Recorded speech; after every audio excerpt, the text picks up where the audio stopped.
بسم اللہ الرحمن الرحیم. ناظرین، ویلاگ نمبر 2 پیج 290 سیرت النبی جلد سوم. ناظرین، معجزہ قرآن پر سبجیکٹ چل رہا ہے.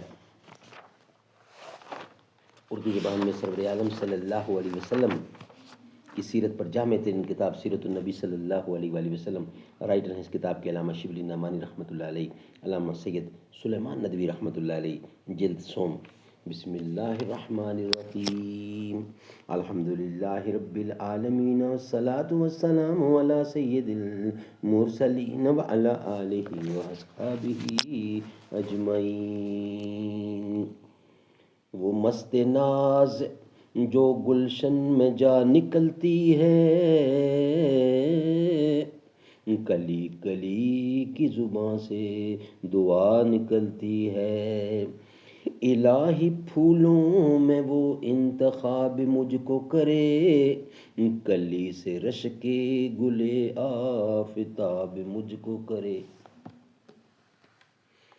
ولید بن مغیرہ قریش میں بڑا دولت مند اور صاحب اثر تھا.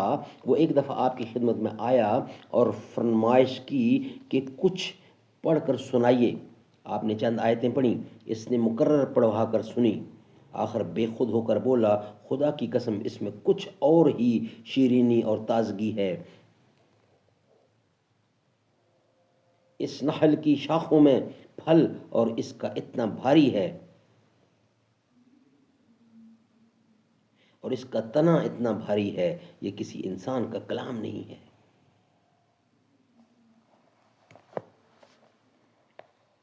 بنو زحل بن شیبان کے سردار مفروق کے سامنے آپ نے چند آیتیں پڑھی تو گو وہ مسلمان نہ ہوا مگر ایک کلام الہی سے متاثر ہوا. نجاشی کے دربار میں حضرت جعفر نے جب سورت مریم کی تلاوت کی تو اس پر رکعت طاری ہو گئی اور اس کی دونوں آنکھوں سے آنسو جاری ہو گئے. پھر کہا، خدا کی قسم یہ کلام اور انجیل دونوں ایک ہی چراغ کے پرتو ہیں. اس قسم کے اور بعض واقعات ابن اسحاق نے سیرت میں نقل کی ہیں. پہلی جلدوں میں پڑھ چکے ہیں کہ لوگ کیوں کر قرآن مجید کی آیتیں سن کر متاثر ہو جاتے ہیں. حضرت عمر رضی اللہ کا دل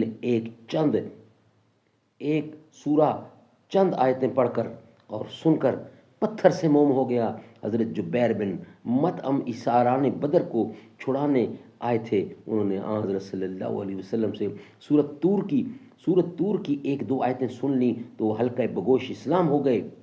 حضرت طفیل بن عمر دوسی کے کانوں میں اتفاقیہ قرآن مجید کی چند آیتیں پہنچ گئیں تو وہ مسلمان ہو گئے.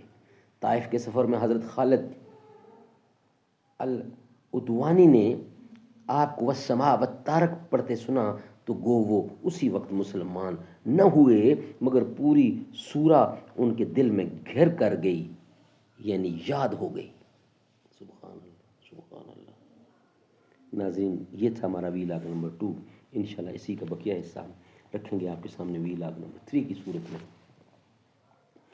دربار رسالت کی کیسی وہ گھڑی ہوگی، دربار رسالت کی کیسی وہ گھڑی ہوگی، حسان کے ہونٹوں پر جب نعت نبی ہوگی. ابو بکر عمر ہوں گے، عثمان و علی ہوں گے، حسنین کے نانا کی کیا بزم سجی ہوگی. دربار رسالت کی کیسی وہ گھڑی ہوگی، حسان کے ہونٹوں پر جب نعت نبی ہوگی. ابو بکر عمر ہوں گے، عثمان و علی ہوں گے، حسنین کے نانا کی کیا بزم سجی ہوگی.